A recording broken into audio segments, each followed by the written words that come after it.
invades another very large industrial organization. So the floor is you for a few minutes also, please. Thank you. There is a great opportunity here in Finland to develop, test and pilot services related to smart traffic. I will review what unique facilities Finland has and what they mean to intelligent transportation. My name is Antti Aumo. I'm the head of Invest in Finland unit at FinPro. Our key role is to enable international businesses success in and with Finland and with Finnish companies. We are a governmental player and a service organization, so we do not ask for your money. In the bigger picture of IoT, one global trend is the digitalization of people moving around.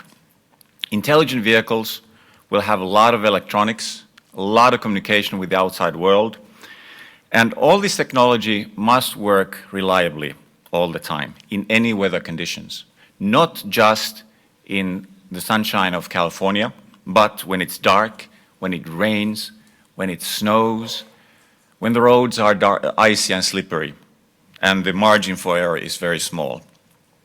Winter tires have been tested here in Finland for decades, and Finland is also the perfect test bed for the advanced electronics of an intelligent vehicle. If it works in Finland, it works everywhere. So, believe it or not, this weather is also a competitive advantage for us, but we also have a favorable legislative climate. Finland is currently the only country in the world to offer with Class 4 ability to test autonomous vehicles on public roads. So, with the future of autonomous cars, do we really need smart traffic as a service? Well, if you sit in this traffic jam for 3 hours, having a self-driving car is not the solution if you need to be in a customer meeting in 1 hour.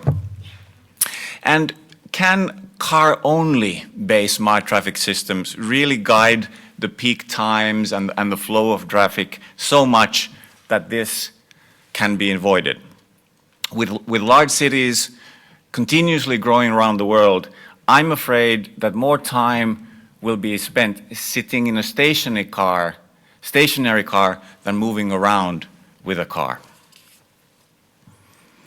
So, transformation towards smart traffic must go beyond cars.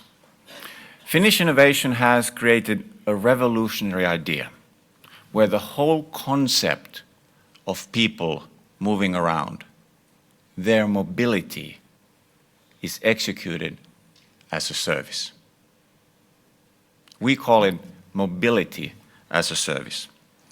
The first incarnations of this are already in use, and Finland will start world's first mobility as a service operator pilots very soon.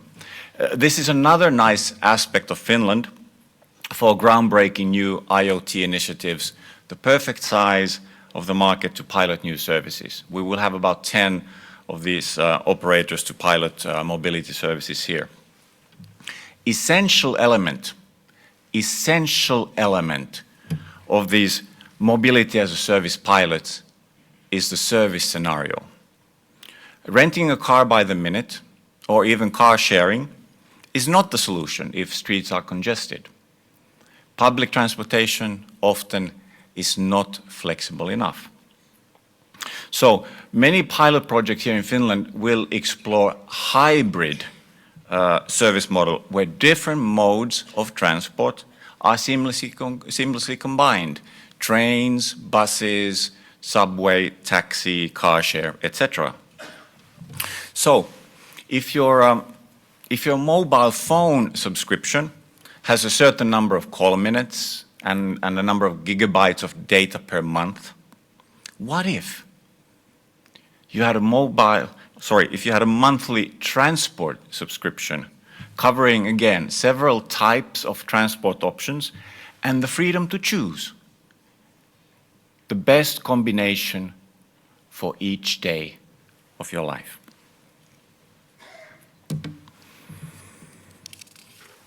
Imagine if one day you drive your car to the subway station, you park the car, you ride the metro, and then you jump on a taxi that has been specifically waiting for you. Or the next day, you start with a car sharing service, and then you jump on a bus. All of this seamlessly planned, managed and optimized in real time according to your schedule. You control it with your smartphone, and you pay for it from your monthly transport subscription. Building this solution and the business case requires open data. A partial solution or a closed system will not result in a consumer experience that is good enough to attract a high volume of subscribers. In Helsinki, all key transport, trains, buses, subway, trams, taxis, will offer open data in real time next year. Combine this with Finns who as a nation are driven by mobility, are fascinated with new service concepts. So you have a perfect test lab for smart traffic service platforms. And this platform is available to any innovative company. We welcome international companies and investors to participate in building new services for Finland or using Finland to build and pilot tests services for international markets. But to successfully create new IoT services, for example in smart traffic, you need one more thing: ability to utilize world-class talent. Due to the mobile industry structural changes here in Finland, a number of amazing mobile professionals are available with deep experience in designing and developing mobile services. There isn't a mobile challenge mountain that they have not yet climbed. So, ladies and gentlemen, the journey has begun. Revolutionary mobile as a service pilots will be rolled out here in Finland to help people in their daily challenges of moving around. These pilots will benefit from our open infrastructure, innovative talent for mobility, and our practical problem-solving ability. But we have an open door policy. Visionary companies from anywhere in the world are invited to join us for this amazing ride. Thank you very much.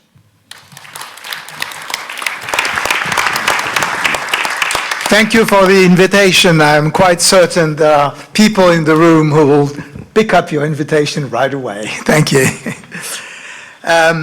Now I have to call one of our visitors from North America who is in a little hurry to join another group of Finnish specialists. So before he leaves us and catch his train, I open the floor to Shumen Datta, who is from the MIT environment where he was working most of his life, and he will give us his remarks now. And I thank him very much to be with us for a short period, but a very intense contribution. Thank you. Thank you, Professor Shamo. Thank Gerald Santucci for inviting me. Everything that I have to say, it will put together will last about a couple of years. So if you go to this website, which let's say this is, no.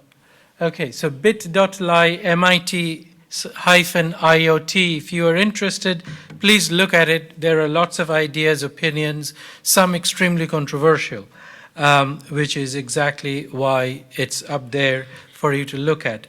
What I would like to mention to you at the Industrial Internet Consortium, we are doing some things, and rather than talking, let me show you what we are trying to do. So you may recognize here somebody, And what I want to show you is Dina Katabi, next to the man that probably you'll recognize. So we are working with Dina in trying to implement something that I believe will be helpful for a lot of people. So if I may request you to play the link, please. So please pay attention to what this link, what this shows, and you might get a good idea. How are you? What's your name? I'm Zach. Hey, Zach. I am Fadil. Good to see you, Fadil. You too. Dina.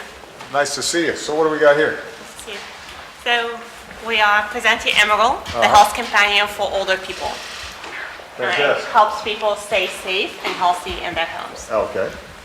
So I'm sure you have seen commercials with Yeah, you a got fallen. you're wearing a necklace, or you got a Exactly, and you push a button. right. My grandmother lived by herself, so this was always something we were worried about. Okay, yeah, so also father's grandma, my mom, and all of those people. So basically, one of the major problem is that we know that for older people, it's very hard to remember to put dependent on themselves, and even when they have it on themselves, Right. they don't remember to push the Right. button.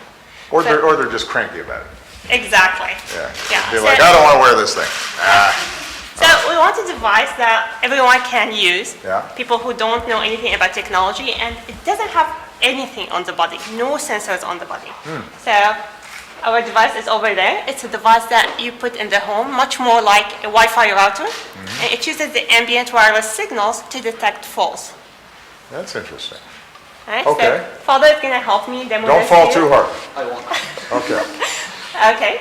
So if you look at that red dot over Yeah, there, so right. you see that it's tracking Father's He's just- motion. right, he's just walking. Yeah. Got it. So now he walks forward, it tracks him. Yeah. If he goes to the side, it tracks him too. It's all good so far. Okay, so far. Now he's gonna fall. Hold on, can you fall? Oh, So goodness. look at the blue line.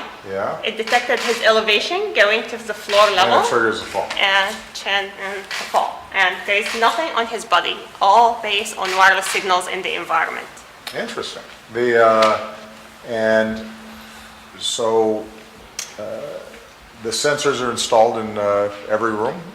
No, actually, you don't need to. It's just one sensor you can use for a small apartment. For a small or if you have, like your house It's a here. pretty big place. Yeah. But, presumably, But presumably you don't need this here, Yeah. but if somebody has a larger home, they can use multiple devices at the same time. Okay. So it works together. and then if a fall is triggered, it is sent to It's, some yeah, central yeah, place. exactly. It And somebody triggers calls, it's sort of like a very house much. alarm. First, it goes to the caregiver, and if the caregiver does not confirm in 3 minutes, it just calls an ambulance. Got it. Yeah, but that's not the only cool thing. Okay, there's more. Yeah, there's more. We That was can- pretty cool. But, That was cool enough, but Yeah. this is even cooler. Okay. We can monitor his breathing and heart rate without any sensor on his body from distance. So, for example, here the device is monitoring his breathing. You see the inhale, exhale motion of his chest. Inhaling, exhaling. So, Father, can you hold your breath, please? Now you can see that the signal is a steady level. Wow. And actually, do you know what this is? Sorry, I'm a professor, so I ask questions all the time. Yeah, this is a Socratic method here. So these small blips, they are his heartbeats. The, Dina, he's got Now, yeah, can you breathe again, please? yeah, Sorry, I forgot about you. the poor guy's like, he was really getting starting to turn blue.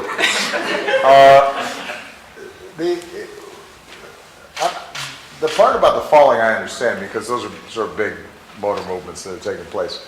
I'm surprised that you've got a sensor that is that sensitive from that distance, that Yeah, so, is reliable enough to give meaningful data. yeah, it's actually wireless signals, radio signals are amazing creatures. They just, like, if you understand them enough, you know how to manipulate them.